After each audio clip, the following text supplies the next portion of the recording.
Glória a Deus, aleluia, salve a cada irmão, a cada irmã nesse dia com a maravilhosa paz de Cristo Jesus. Deus venha abençoar o teu lar, Deus venha falar o teu coração, amém? Deus venha abençoar o teu casamento, é o propósito que nós estamos falando nos últimos vídeos, amém? Estamos falando do Salmo 107, versículo 11 e 12, que desprezamos o conselho do Altíssimo e andamos contra a palavra de Deus. Com isso, chegamos na área do divórcio, né? E chegamos na área íntima do casal, ou seja, o relacionamento sexual de um casal.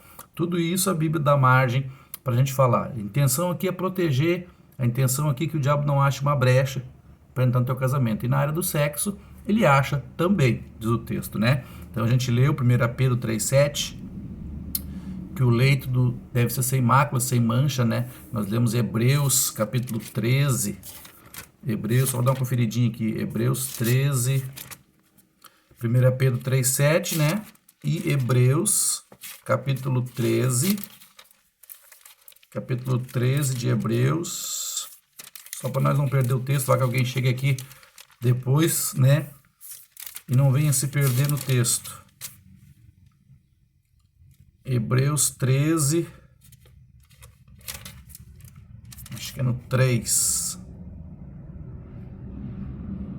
aleluia, 4, isso, Hebreus 13, 4, fala do matrimônio, do leito, amém? E 1 Pedro 3,7, vai que você tenha chegado aqui, né? Falando de ter um relacionamento limpo pela palavra, né? Aqui estamos falando na área sexual do casamento.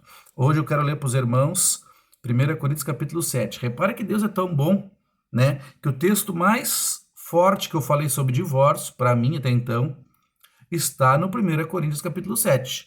Só que eu sabia que eu ia falar desse texto aqui, só que eu não me lembrava que estava dentro do contexto do que eu estava falando, né? Porque eu li capítulo 7 de 1 Coríntios, eu li lá, gente, e aqui está no início de 1 Coríntios, capítulo 7, vem falando do casamento, que se tu divorciar, tem que ficar só, ou voltar para tua esposa, ou se morrer alguém, tu tá livre para casar de novo. E o texto principal que eu quero falar aqui sobre, um texto muito interessante sobre a área sexual do casamento, está no contexto do divórcio. Aleluia. 1 Coríntios capítulo 7, a partir do versículo 1 eu vou estar lendo. Diz assim: Quanto ao que me escrevestes, é bom que o homem não toque mulher. Mas por causa da impureza, cada um tem a sua própria esposa, e cada um o seu próprio marido. O marido conceda à esposa o que lhe é devido, e também semelhante a esposa ao seu marido. No 4, a mulher não tem poder sobre o seu próprio corpo, e sim o marido. E também, semelhantemente, o marido não tem poder sobre o corpo, e sim a mulher. No 5, veja bem no versículo 5.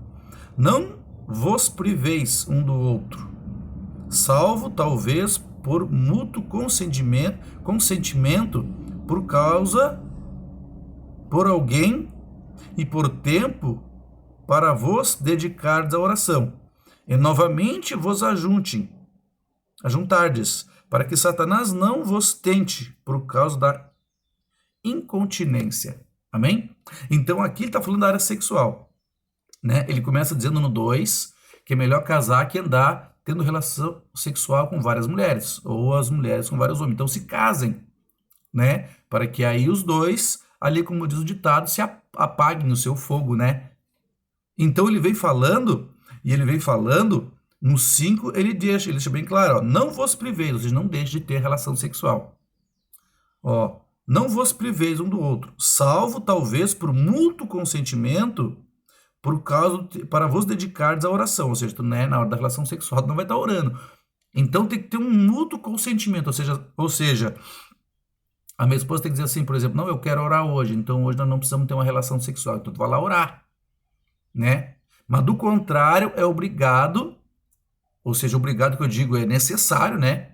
É óbvio, o texto está dizendo, tu ter a relação sexual, porque vos ajunteis, para que Satanás não vos tente. Você está entendendo? Então, muitas vezes existe num casamento, já escutei muito, de um casal brigar, e aí tem o tal da greve do sexo. Você já deve ter visto falar, ou praticado. Então, a tal da greve do sexo, por exemplo, não é benção. Para que Satanás não alcance, não vos tente, e não por causa da incontinência. Você está entendendo?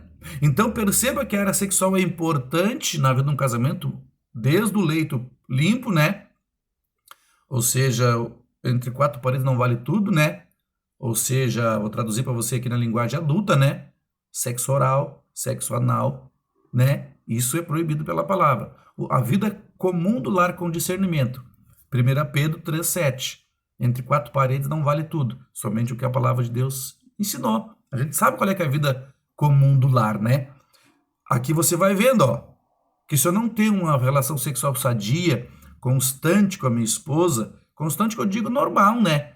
Não negando pro outro, brigando e aí não tendo a relação sexual. Ali o inimigo vai achar uma oportunidade de atacar o casamento. A não ser que haja um acordo. Ó, minha esposa hoje não vai ter nada, beleza? Ela vai dizer, beleza. Ou ela comigo, tranquilo, hoje não, vamos se concentrar, né, no jejum, na oração.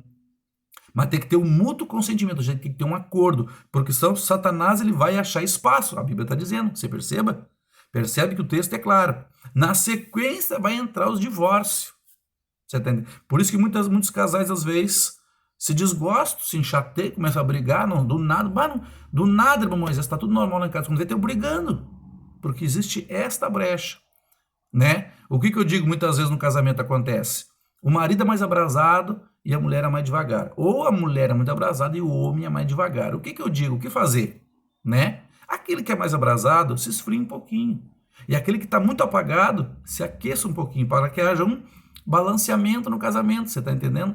Você não fica um dia sem fazer nada, fica 2, fica 3. Daqui a pouco, aquele que é mais abrasado, o diabo vai tentá-lo e ele pode trair, né? Porque aí se negaram. Então é preciso se unir, conversar, se amar, né? E praticar o que tem que ser feito pela palavra. Amém? Isso vai proteger o casamento. Isso vai proteger. O inimigo não vai conseguir entrar. Que Deus abençoe a tua vida com esta palavra. Em nome de Jesus. Paz.